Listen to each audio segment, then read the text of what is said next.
కీర్తనల గ్రంథం 50వ కీర్తన. దేవాది దేవుడైన యెహోవా ఆజ్ఞ ఇచ్చుచున్నాడు.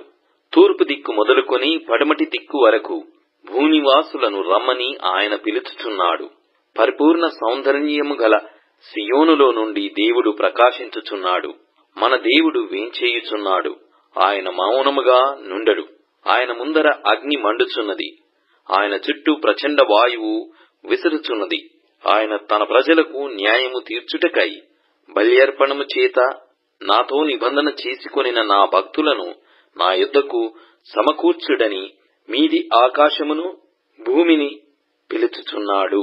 దేవుడు తానే న్యాయకర్త అయ్యున్నాడు. ఆకాశము ఆయన నీతిని తెలియజేయుచున్నది.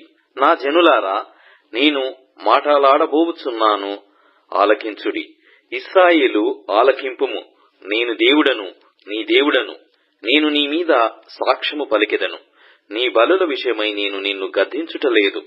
నీ దహన బలులు నిత్యము నా ఎదుట కనబడుచున్నవి. నీ ఇంట నుండి కోడెనైనను నీ మందలో నుండి పొట్టేలనైనను నేను తీసుకొనను. అడవి మృగములన్నీయు 1000 కొండల మీది పశువులన్నీయు నావే గదా. కొండలలోని పక్షులన్నిటినీ నేనెరుగుదును. పొలములోని పశ్వాదులు నా వశమయ్యున్నవి.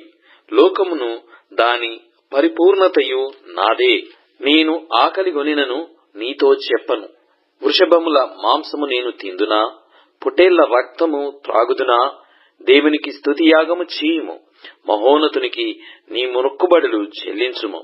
ఆపత్కాలమున నీవు నన్ను గూర్చి మొర్రపెట్టుము. నేను నిన్ను విడిపించెదను. నీవు నన్ను మహిమపరచుదవు. భక్తిహీనులతో దేవుడు ఇట్లు సెలవిచ్చుచున్నాడు. నా కట్టడలు వివరించుటకు నీకేమి పని? నా నిబంధన నీ నోట వచించదవేమి? దిద్దుబాటు నీకు అసహ్యము గదా. నీవు నా మాటలను నీ వెనుకకు త్రోసివేసెదవు.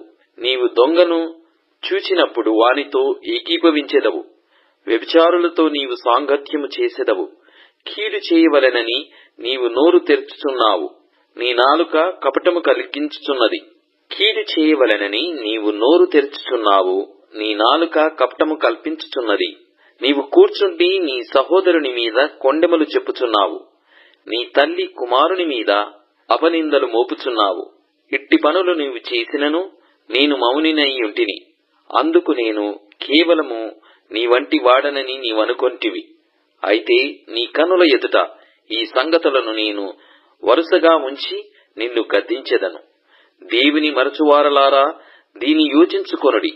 లేని ఎడల నేను మిమ్మును చీల్చివేయుదును.